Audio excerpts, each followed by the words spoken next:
Okay, quantum chemistry.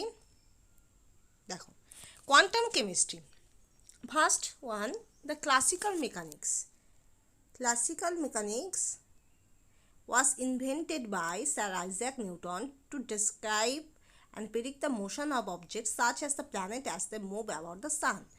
In a planet, sun is the core part, central part, and there must be so many, that is Earth বলো, Jupiter বলো, Neptune বলো, এই যে গ্রহ নক্ষত্রগুলো যে ঘুরছে, তাদের যে তোমার মোশন, তাদের যে তোমার রোটেশন, সেটা ডেসক্রাইব করতে সাহায্য করছে কে? Classical mechanics. Okay, so classical mechanics was invented by Sir Isaac Newton to describe and predict the motion of objects such as the planet as they move about the sun.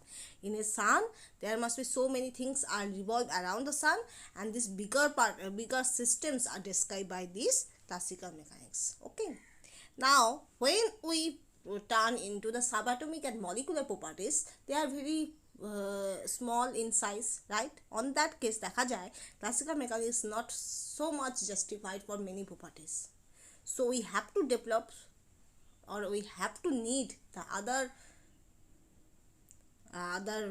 concepts, that is quantum mechanics. Okay, so it was superseded by quantum mechanics, which has enjoyed great success in explaining atomic and molecular properties. So quantum mechanics তখন কি হয়, তোমার atomic and molecular properties successfully describe করতে সামর্থ্য হয়। ঠিক আছে, তাহলে এখানে আমাদের কি ফ্যাক্টর হলো? ক্লাসিক্যাল মেকানিক্স আর কোয়ান্টাম মেকানিক্সের তফাৎ কি? Classical mechanics focused on the macroscopic systems, that is যাদের সাইজ অনেক বেশি হয়, যেমন প্ল্যানেটের মধ্যে গ্রহ নক্ষত্র, তাদের ক্ষেত্রে। আর quantum mechanics is basically focused on the subatomic particles, molecular particles, that means microscopic systems which having the size is very low. Okay, তো দেখা যায় কি ক্লাসিক্যাল মেকানিক্স আর কোয়ান্টাম মেকানিক্সের মধ্যে এটা একটা পার্থক্য, যে ক্লাসিক্যাল মেকানিক্স একটা প্ল্যানেটের সূর্য, চন্দ্র, নক্ষত্র যাদের সাইজ অনেক অনেক বেশি তাদেরকে ডেসক্রাইব করতে পারে, কিন্তু quantum mechanics is basically focused on the microscopic particle যাদের সাইজ খুবই ছোট, যেমন সাবঅ্যাটমিক পার্টিকেল, মলিকুলার পার্টিকেল, আমরা যদি চোখে দেখতে পাই না ইলেকট্রন, প্রোটন, সেগুলোর ক্ষেত্রে quantum mechanics is very important. Okay, এবার দেখো, যেমন আমি ক্লাসিক্যাল মেকানিক্সের কথা বলছি, যেমন হাই ইনস্ট্রুমেন্ট ইউজ করে, বিভিন্ন জিপিএস সিস্টেম ইউজ করে, স্যাটেলাইট, অনেক কিছু ইউজ করে আমরা অনেক তথ্য পাই, যেমন পৃথিবী সূর্যের চারিদিকে 365 দিন 6 ঘন্টা ঘুরছে, অ্যাপ্রক্সিমেট, নিজের চারিদিকে 24 ঘন্টা ঘুরছে। ঠিক আছে, তো এই যে ঘুরছে, টাইমিংটাও আমরা জানতে পারছি, আবার এটাও জানতে পারি এত গড় বেগে পূর্ব থেকে কি পশ্চিম থেকে পূর্বে আই থিঙ্ক ঘুরছে। তো এরকম আমরা অনেক তথ্য জানতে পারি, কিন্তু যখনই সাব অ্যাটমিক পার্টিকেলের ক্ষেত্রে চলে আসবে, ওদের সাইজ যেহেতু অনেক ছোটো, ওরা যখন মুভিং পজিশনে থাকে, ওরা আর তখন পার্টিকেল ক্যারেক্টার শো করে না, ওরা ওয়েভ ক্যারেক্টার শো করে। ঠিক আছে, আর একটা ওয়েভের ক্ষেত্রে তুমি একই সময়ে মোমেন্টাম অ্যান্ড ওদের পজিশন তুমি ডিটারমাইন করতে পারবে না, according to Heisenberg uncertainty principal. তুমি নিজেই ভাবো না কেন, তুমি খুব স্পিডে ধরো একটা ট্রেন যাচ্ছে, সে ট্রেনটাকে তুমি নিজে যদি ওটা খুব স্পিডে যায়, অ্যাট এ টাইম তুমি ওর গড়বেগ পার করতে পারবে না। হ্যাঁ, যেহেতু ট্রেন একটা বিগার একটা সিস্টেম, সেটা ইনস্ট্রুমেন্ট আছে, ইনস্ট্রুমেন্ট ধরতে পারে যে ওর কত বেগে কত টাইমে কোথায় কোন স্টেশনে আসতেছে, সেটা আলাদা জিনিস, কিন্তু তুমি নিজে কিন্তু করতে পারবে না। ঠিক আছে, কারণ ওর গড়বেগ বার করার আগেই ও পজিশনটা চেঞ্জ করে দিচ্ছে, ওকেও স্পিডে যাচ্ছে। ঠিক আছে, তো এরকম জিনিসগুলো ইলেকট্রন প্রোটনের ক্ষেত্রে হয়। ঠিক আছে, ওরা যখনই খুব মোশনে চলে, যেহেতু সাইজ খুবই ছোটো, দ্যাটস ওরা অনেকটা ওয়েভ ক্যারেক্টার শো করে। ঠিক আছে, atomic nature of matter 1803 Dalton proposed his atomic theory. Atom is the smallest indivisible particle of a matter. ঠিক আছে, তো 1803 খ্রিস্টাব্দে ডাল্টন তিনি প্রথম প্রকাশ করেন কি অ্যাটমিক থিওরি, যেখানে অ্যাটম হলো সবচেয়ে ছোট, সবচেয়ে ইনডিভিজিবল পার্টিকেল অফ ম্যাটার, ম্যাটারের সবচেয়ে ইনডিভিজিবল, অবিভক্ত, যেটাকে আর ভাগ করা যায় না। যে কোনো ম্যাটারকে সবচেয়ে ভাগ করতে সবচেয়ে ছোট যে অংশটা, সেটাই হলো অ্যাটম, অ্যাকর্ডিং টু হিম। ওকে, যেমন আমরা বলি সলিডে সবচেয়ে ছোটোটাকে বলা হয় ইউনিট সেল। ঠিক আছে, তো সেরকমই যে কোনো ম্যাটারের সবচেয়ে ছোটো অংশ হলো atom, according to Dalton. Okay, এবার but Dalton's theory did not include any information about atoms and how they could bind to other atoms to make molecules. কিন্তু ডাল্টন থিওরি তিনি তাদের একটা ড্রব্যাক আছে, ড্রব্যাক থাকতেই পারে। সেটা কি, সেটা অ্যাটমস কীভাবে নিজেদের মধ্যে কম্বাইন করছে, কীভাবে তাদের মধ্যে বাইন্ড করছে, সেটা তিনি অতটা জাস্টিফাই করতে পারেন। ওকে, so in the 1870 Thomson showed that the cathode rays emitted by negatively charged metals in a vacuum consisted of negatively charged particles now known as electrons. এটাকে বলা হয় থমসন এক্সপেরিমেন্ট, যেখানে কি হচ্ছে গোটা এক্সপেরিমেন্টটা আমি ডিটেলসে বলছি না, কিন্তু গোটা এক্সপেরিমেন্টে দেখা যায় যে একটা জায়গা থেকে একটা ক্যাথোড রে বেরোচ্ছে, যেটা দেখা যাচ্ছে ও পজিটিভলি চার্জ থিংস থেকে কি হচ্ছে অ্যাট্রাক্টেড হচ্ছে, আর নেগেটিভলি চার্জের থেকে রিপালসড হচ্ছে। So that means that is negatively charge. So negatively charge পার্টিকেলগুলোর নাম রাখা হয়েছে ইলেকট্রন। ওকে, তো এখান থেকে বোঝা যায় atom is not a indivisible particle of matter. এখান থেকে আমরা কনক্লুড করতে পারি যে হ্যাঁ, অ্যাটম ইনডিভিজিবল পার্টিকেল তো অবশ্যই, কিন্তু সেটাকে যদি আমি আরও বেশি খুঁটিয়ে বলি, তো সেখানে ওই অ্যাটমকেও ভাগ করে আমি 3টা ফান্ডামেন্টাল পার্টিকেল পাবো। সেটা হলো ইলেকট্রন, প্রোটন অ্যান্ড নিউট্রন। একমাত্র শুধু সাধারণ হাইড্রোজেন বা যেটা নর্মাল হাইড্রোজেন হবে তার ক্ষেত্রে আমার নিউট্রনটা পাই না, কিন্তু প্রোটন আর ইলেকট্রনটা আমরা পাই। ওকে, Rutherford discovered in 1911 that an atom contains a very small positive nucleus and so that electron must orbit the nucleus. রাদারফোর্ডের যে মডেলটা অনেকটা সোলার সিস্টেম মডেলের সঙ্গে কম্পেয়ার করা হয়, যেখানে বলা হয় সেন্টারে কি থাকে, পজিটিভলি চার্জ পার্টিকেলস থাকে, আর চারিদিকে কি থাকে, ইলেকট্রন রিভলভ করে। ওকে, অ্যান্ড সেন্ট্রাল পার্টে যতটা পজিটিভলি চার্জ থাকে, বাইরের ইলেকট্রনও ততটাই নেগেটিভলি চার্জ থাকে, তাই whole of the atom is a neutral. Okay, positive and negative charge that should be cancelled to each other, that should be neutralized to each other. Okay, এটা একটা Rutherford experiment আছে, যেখানে alpha particle যায়, সেক্ষেত্রে তোমার alpha particle দেখা যায় যে সব এদিক ওদিক দিয়ে যাচ্ছে, 180 ডিগ্রি 90 ডিগ্রি দেখা যাচ্ছে, খুব কম সংখ্যক আলফা পার্টিকেল কী হচ্ছে 90 ডিগ্রি যাচ্ছে, আর কিছু সংখ্যক আলফা পার্টিকেল কী হচ্ছে মাঝখান দিয়ে গিয়ে ঘুরে চলে আসতেছে, এরকম একটা ব্যাপার আছে।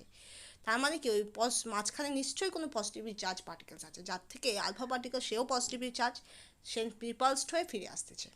তার মানে মাঝখানে কোনো সেন্ট্রাল করে কি হচ্ছে পজিটিভলি চার্জ পার্টিকেলস আছে, আর যেহেতু পজিটিভলি চার্জ পার্টিকেলস আছে কিন্তু অ্যাটম তো নিউট্রাল, সো দ্যাট মিনস চারিদিকে গিয়ে আছে ইলেকট্রন আছে যেগুলো নেগেটিভলি চার্জ। ওকে, তো আলটিমেটলি পজিটিভ চার্জ আর নেগেটিভ চার্জ একে অপরকে নিউট্রালাইজ করে। Okay, clear. Now, mostly 1913 discovered the concept of atomic number, showing that each element was characterized. আচ্ছা, এখানে আরেকটা মনে রাখবে, স্যাডউইক তিনি বলেছিলেন 1932 খ্রিস্টাব্দে, আই থিঙ্ক দিচ্ছি মনে হয়, না দেওয়া নেই, 1932 স্যাডউইক তিনি নিউটন আবিষ্কার করেন, নিউটনের নাম দেন। ওকে, okay. So mostly 1913 discovered the concept of atomic number and showing that each element was characterized by the charge on its nucleus. প্রত্যেকে এক একটা অ্যাটমিক নাম্বার থাকে, ওই অ্যাটমিক নাম্বারের ভিত্তিতে ওদের অনেক প্রপার্টিসগুলো কী হয়, চেঞ্জ হয়। তোমরা জানো periodic table atomic number wise বিভিন্ন এলিমেন্টস আছে, সেই এলিমেন্টগুলো প্রপার্টিসগুলোও কী হয়, ডিফার করে by changing the atomic number, by switch on the atomic number. Okay, atomic number change করে করে কী হচ্ছে, ওদের প্রপার্টিসগুলো চেঞ্জ হচ্ছে। না, protons and neutrons are made by quarks. এটা ফ্রম নিউক্লিয়ার কেমিস্ট্রি আমরা জানি যে ওরা কোয়ার্কস দিয়ে তৈরি হয়। কোয়ার্কস আবার আপ অ্যান্ড ডাউন কোয়ার্কস থাকে, ঠিক আছে, যেখানে ওদের ক্যালকুলেশন করে আমি দেখিয়েছিলাম যে নিউট্রন হলো আধানবিহীন পার্টিকেল, দ্যাট ইজ ওর কোনো চার্জ নেই, কিন্তু প্রোটনের চার্জ আছে, পজিটিভ চার্জ। ওকে, তো সেটা কোয়ার্কস থেকে ভালো করে বোঝা যায়, up down. Okay, now Newton's corpuscular theory, that is Newton's proposed that a source of light emit as many minute elastic rigid massless particles are termed as corpuscles. Okay, corpuscles টার্মটা কোথা থেকে আসছে বলো তো, আমার খুব চেনা কর্পাসেল, আমরা বায়োলজিতে পড়ছি যে red blood corpuscle, white blood corpuscles, শ্বেত রক্তকণিকা, লোহিত রক্তকণিকা আমরা পড়ছি না। তো কর্পাসেল বলতে এখানে কণিকা বলেনি, এখানে একটা পার্টিকেলসের মতো বলছে, ঠিক আছে, যেখানে লাইট হলো অ্যাকচুয়ালি লাইট আমরা জানি ইলেকট্রোম্যাগনেটিক ওয়েভ, যার ম্যাগনেটিক আর ইলেকট্রিক ফিল্ড কী হয়, পারপেন্ডিকুলারভাবে এইভাবে থাকে, এই যে এরকম, আর এরকমভাবে থাকে, ঠিক আছে। ছবিটা যদিও ভালো হয়নি। তো সেক্ষেত্রে নিউটন তিনি বলেছিলেন যে light is a source of মাইনেট elastic, elastic মানে স্থিতিস্থাপক, elastic, rigid and massless particles are termed as corpuscle. According to him, light emits as many minute elastic, rigid and massless particles are termed as corpuscles. And these corpuscles then enter in our eyes and so make vision sensation. আমাদের চোখে যখনই যায় তখনই কি হয়, আমাদের চোখের মধ্যে তোমার সেন্সিং শুরু হয় ভিশনের, যে লাইটটা আসছে আমরা সেন্স পাই, যে ভিশনের সেন্সেশনটা আমাদের শুরু হয়। Particles go through a transparent medium, okay. তো Newton proposed that a source of light emit as many minute elastic, rigid and massless particles are termed as corpuscles. These corpuscles enter in our eyes and make vision sensation. Particles go through a transparent medium. Due to different size of particles, color variation can be there. তো colour variation কেন হচ্ছে, এখন তো আমরা জানি যে complimentary colour হচ্ছে, যদি সমস্ত কালারটা অ্যাবজর্ব হয় so we have to see this is black, যদি কমপ্লিটলি রিফ্লেকশন হয় তো we have to see this is white, and if other colour that should be absorb we see the complementary colour, right, okay. But তখনকার দিনে according to Newton তিনি বলেছিলেন due to different size of particles colour variation can be generated, okay. বিভিন্ন size particle সাইজের ডিফারেন্সের জন্য colour variation generate করছে। And the light particles are repelled by reflecting surfaces attracted by the transparent materials. So reflecting surface থেকে repelled হয় and attracted হয় by transparent materials. Okay. So due to different size of particles, color variation can be generated and the light particles are repelled by reflecting surfaces and attracted by transparent materials. Now merits, that is explain the rectilinear propagation of light. লাইটের যে rectilinear propagation হয় সেটা describe করতে এটা সাহায্য করে। এটা কোনটা সাহায্য করে, এই যে থিওরিটা Newton's corpuscular theory. and explain reflection and refraction in air.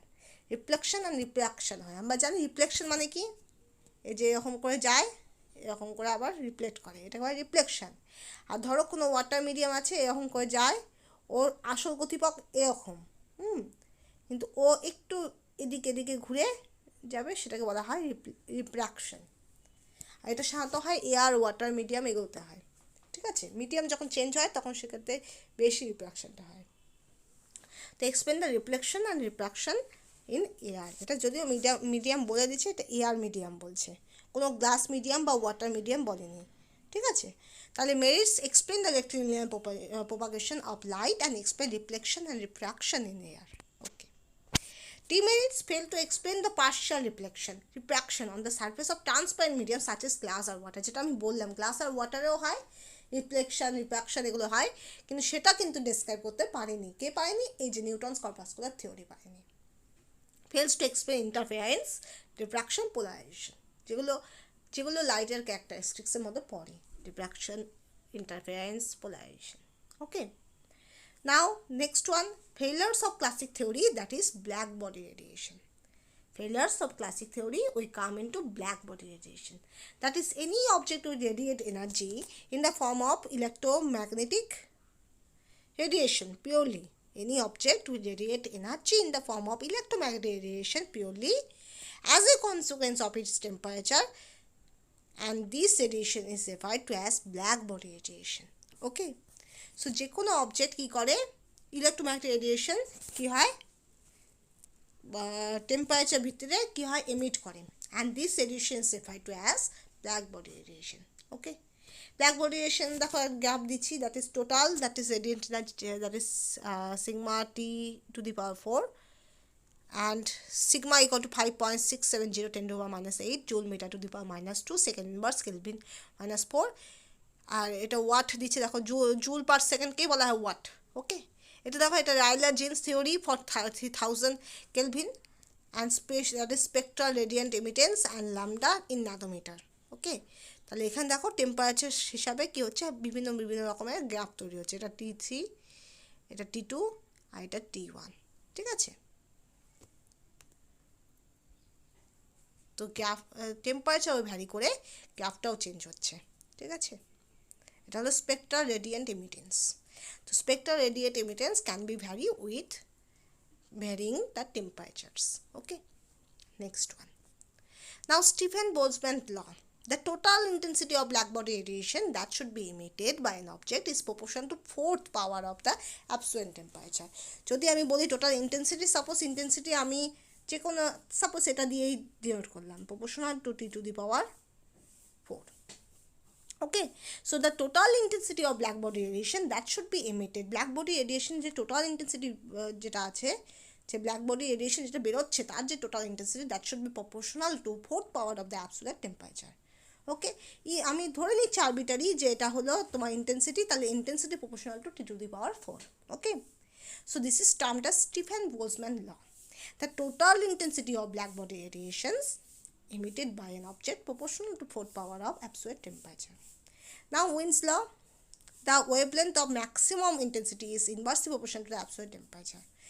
যদি আমি ম্যাক্সিমাম ইন্টেন্সিটির যে ওয়েভলেন্থ সেটা বলি, সেটা হলো inversely proportional to temperature. Okay, so the wavelength of maximum intensity is inversely মানে কি 1/, ঠিক আছে, inversely proportional to absolute temperature 1/T. Next we have to consider Einstein theory of photoelectric effect. A phenomena in which due to some certain frequency of light that should be fall on surfaces of metal, that's why electrons are ejected from the metal surfaces. এমন একটা phenomena আছে যে Einstein theory of photoelectric effect, that means certain frequency of light কী হয় metal সার্ফেসে গিয়ে পড়বে, metal সার্ফেসে ইলেকট্রনগুলো কী হবে ইজেক্টেড হতে শুরু করবে, সেটাকে বলা হচ্ছে ফটোইলেকট্রিক এফেক্ট। যেহেতু due to photon this electric effect that should be generated, and that's why we termed as photoelectric effect. In the presence of photon, that is some amount of light frequency, the electric effect can be generated, means electrons are ejected, so that's why we have to say this is as photoelectric effect. Okay, এবার এই photoelectric এফেক্টের জন্য আমাদের একটা threshold frequency লাগবে, যে threshold ফ্রিকোয়েন্সিটা ইলেকট্রনগুলো পেলে তবেই কী হবে ওরা ইজেক্টেড হতে শুরু করবে, ঠিক আছে, একটা মিনিমাম এনার্জি ওদের লাগবে, সেটার পরে ওরা কী হবে ইজেক্টেড হতে শুরু করবে। The number of ejected electrons directly proportional to the intensity of light, light intensity যত বেশি হবে ইজেক্টেড ইলেকট্রনের সংখ্যা তত বেশি হবে, ঠিক আছে, তো it must be depends on the intensity of light. The number of ejected electrons directly proportional to the intensity of light. Okay, the number of electrons can be ejected if the frequency of light is lower then a certain can not হবে, হ্যাঁ এখানে can not হবে, oh sorry, NOT, ঠিক আছে, তো number of electrons can not be ejected if the frequency of light is lower then a certain frequency, that is threshold frequency. Threshold ফ্রিকোয়েন্সির চেয়ে যদি কম হয় তাহলে কিন্তু ইলেকট্রন ইজেক্টেড হবে না, যেটা আমি আগে বললাম, একটা minimum amount of frequency, minimum amount of energy লাগবে, যার পরে কী হবে ইলেকট্রনগুলো এক্সাইটেড হবে, ইলেকট্রনগুলো বেরোবে, ঠিক আছে। এটা মেটালের ক্ষেত্রে বেশি হয়, কারণ মেটাল কী হয় পজিটিভ চার্জ হিসেবে মানে কী হয় স্টেবল হয়, ঠিক আছে, most of the metal positive charge হয়ে ওরা নোবেল গ্যাস কনফিগারেশন পায়, এটা একটা driving force.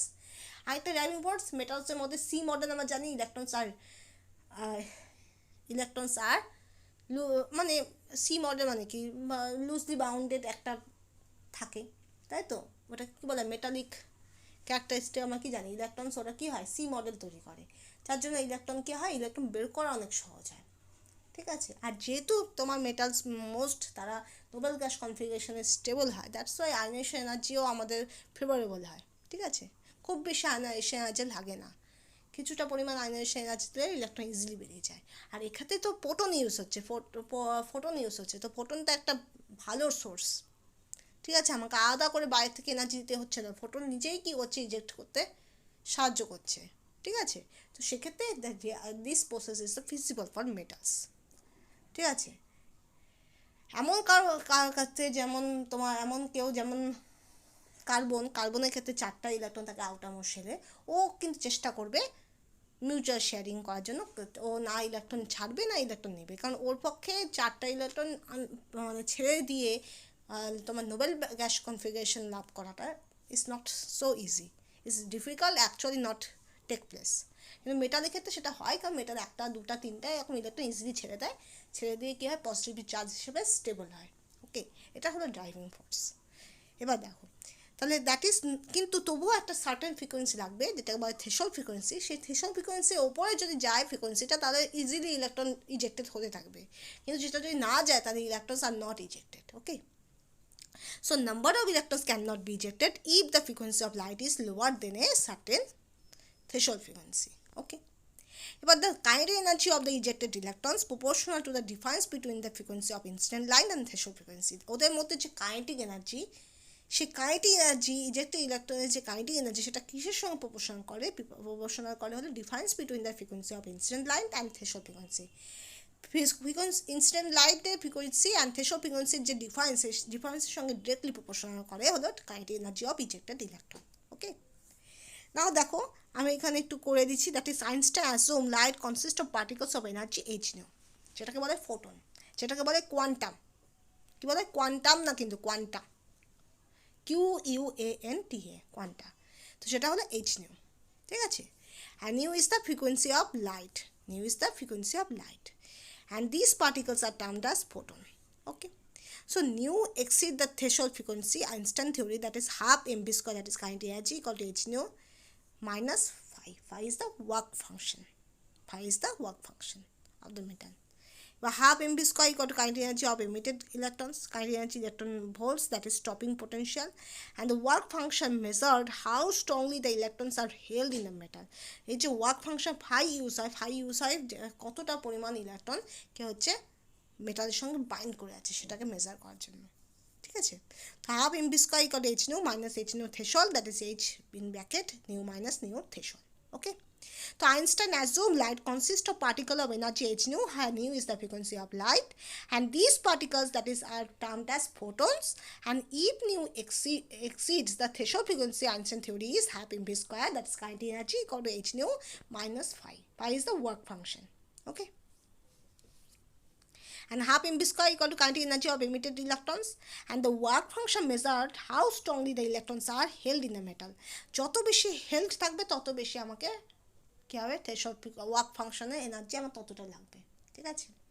And half mv square equal to h nu minus h nu threshold, বা বলতে পারি h common, that is nu minus nu threshold. Okay, next এবার emission spectra of hydrogen. দেখো equation for the frequency of the lines in the hydrogen emission spectra, that is nu bar means wave number, that is or 1 by lambda, nu bar equal to 1 by lambda, that is equal to RH. R is the Rydberg constant, that is value is 109677.581 centimeter inverse, 0.5 মনে রাখবে 1096 10967777.58, ঠিক আছে। That is RH 1 by n1 square minus 1 by n2 square, ঠিক আছে। এই approximate ভ্যালুটাকে আমি এটাও বলতে পারি, 80ও বলতে পারি, 109680 77.58 না বলে 80ও বলতে পারি অ্যাপ্রক্সিমেটলি, ঠিক আছে। And 1 by n1 square minus 1 by n2, আর যেখানে কন্ডিশন হলো n2 is greater than n1, n2 is greater than n1। Okay, n1 n2 both are positive integer, always remember. তো দেখো এখানে সিরিজ দেওয়া আছে, যদি n1 ইকুয়াল টু 1 হয়, n1 will be specified, n2 will be যে কোনো কিছু হতে পারে, arbitrary higher energy levels. Okay, so n1 equal to 1 যদি হয়, n2 equal to 2 3 4 so on, and this is termed as Lyman series, and that is spectral regions is ultraviolet, UV region. Okay, Bamar, that is must be n1 equal to 2 and n2 equal to 3 4 5 so on, that is spectral region is visible region. Okay, okay, now Paschen series, that is n1 equal to 3, n2 equal to 4 5 6 so on, spectral regions is near infrared. Okay, bracket, that is must be n1 equal to 4, n2 equal to 5 6 7, that is up, that is so on, spectral region is infrared. And fund, that is n1 equal to 5, n2 equal to 6 7 8 so on, that is higher energy levels, that is spectral region is far infrared. তো এই দেখো এই তিনটেই হলো infrared IR, but ইনফ্রারেডের যেহেতু 3 রকম zone থাকে, far, near and mid infrared, so we can say that the Paschen goes to near infrared, bracket goes to infrared or mid infrared, and fund goes to far infrared. Okay, and there must be Lyman, the first series, that is ultraviolet, and Bamar, that is visible. ওকে, যদি খুব মনে না থাকে তাহলে মনে রাখবো লাস্টে তিনটে হলো ইনফ্রারেড। নিয়ার ফার যদি মনে রাখা যায় তো খুব ভালো, না মনে রাখলেও কিছু করার নেই, তখন সেখানে ইনফ্রারেডটাই মনে রাখতে হবে। Okay, so light have dual character কেন? লাইট একদিকে তোমার কি দেখাচ্ছে, ইন্টারফারেন্স দেখাচ্ছে, ডিফ্রাকশন দেখাচ্ছে, তারপর আরও এমন অনেক প্রপার্টিস দেখাচ্ছে যেগুলো ওয়েভ প্রপার্টি শো করে। ওকে, আবার লাইট একই দিকে ফটো ইলেকট্রিক এফেক্ট শো করছে, যেটা পার্টিকেল নেচার শো করছে। তো light is both of the character, that is dual nature is there. Okay, so the wave particle duality de Broglie hypothesis, that is Niels Bohr received the 1922 Nobel Prize in Physics for his hydrogen atom theory based on an assumption of quantization of angular momentum. Okay, then Prince Louis de Broglie tried to find out the justification. Niels Bohr তিনি 1922 সালে Nobel prize পেয়েছেন ফিজিক্সে, that is hydrogen atom theory. Okay, based on the assumption of quantisation of angular momentum. And Prince Louis de Broglie তিনি try to find out, তিনি justification দিয়েছিলেন। In classical physics, quantized is the wavelength of a standing wave. Okay, standing wave, quantized is the wavelength of a standing wave. Okay, এবার দেখো Einstein theory, form Einstein theory of relativity equal to MC square. আমরা জানি তুল্য পরিমাণ মাস কি হয়, শক্তিতে রূপান্তরিত হতে পারে। এটার উপর বেস করেই তৈরি হয়েছিল যে অ্যাটম বোম, তারপরে হাইড্রোজেন বোম, এগুলো তৈরি হয়েছিল, নাগাসাকি হিরোশিমার মধ্যে ফেলা হয়েছিল, এগুলো আমরা জানি। Equal to MC square can be possible.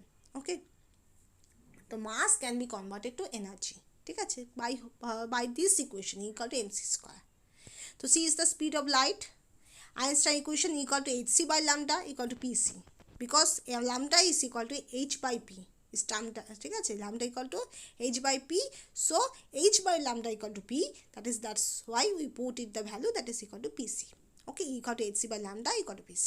Okay, so that is lambda is the wavelength of photon and h is the Planck's constant, we know that Planck's constant. De Broglie deduced that the velocity of the wave accomplished particle was the same velocity of the particle, that is h equal to lambda equal to h by p, that is equal to m, p এর জায়গায় কি লিখতে পারি, mv, ভরবেগ, momentum মানে কি ভরবেগ, ভর into beg, that is must be h by mv. Okay, h by mv. Now in circular orbit we know that 2 pi r equal to n lambda, 2 pi r equal to n lambda, 2 pi r হলো কি পরিধি, circular একটা circle একটা পরিধি, perimeter, that is 2 pi r equal to n lambda. So by this we get that is mvr equal to nh by 2 pi, mvr equal to nh by 2 pi. Okay, now lambda equal to h by p we can derive this lambda equal to h by p অথবা h by root over 2m ek, 2m ek, ek is the kinetic energy. Okay, so lambda equal to h by p equal to h by root over 2m e suffix k. E suffix k is the kinetic energy. In terms of charge, we have to say that is E equal to qv, charge into v. I think v means velocity, I think. Okay, so velocity বা voltage কিছু একটা হবে, মনে পড়ছে না, যাই হোক, lambda equal to h by p, that is equal to h by root over 2m qv. Okay, and আরেকটা যেটা সেটা হলো বোলসম্যান কনস্ট্যান্ট দিয়ে, that is lambda equal to h by p equal to h by root over 2m kbt. kb হলো Boltzmann constant, is the temperature. Okay, so from Einstein theory of relativity equal to mc square, c is the speed of light, Planck's Einstein equation equal to hc by lambda equal to pc, p is the momentum, lambda equal to wavelength of photon, h is the Planck's constant. De Broglie deduced that the velocity of the wave accomplished a particle was the same velocity of the particle, lambda equal to h by p, h by mv. Okay, in circular orbit there should be perimeter is 2 pi r, so 2 pi r equal to n lambda, that is equal to nh by mv, that is mvr equal to nh by 2 pi. Now lambda equal to h by p, that is equal to h by root over 2m ek, ek is the kinetic energy, and in terms of charge is lambda equal to h by p, that is h by root over 2m qv. Okay, and lambda equal to h by p, that is h by root over 2m kbt, kb is the Boltzmann constant, t is the temperature. Okay, now Heisenberg uncertainty principle, that is it is impossible to know simultaneously both the momentum p and the position x of a particle with a certainty. একই সঙ্গে কোনো পার্টিকেলের momentum আর position কি হয় মানে determine করা যায় না, it is impossible. Okay, so del x into del p greater equal h by 4 pi বা h কাট বাই 2, ঠিক আছে।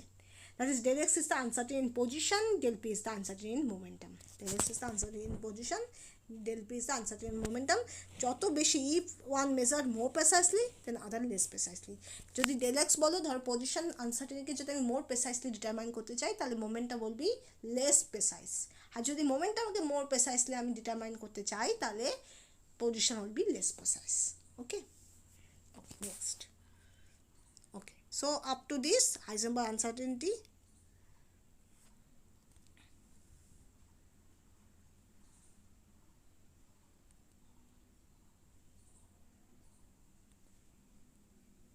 So quantum chemistry, classical mechanics was invented by Sir Isaac Newton to describe and predict the motion of objects such as the planet as they move about the sun, and quantum mechanics that should be superseded to explain the atomic and molecular properties. Okay, atomic nature of matter, that is dull to propose, that is atom is the smallest indivisible particle of matter, and there is some failures is there, some drawbacks is there. And then 1870 Thomson described the cathode ray is consist of negatively charged particles, that is electrons.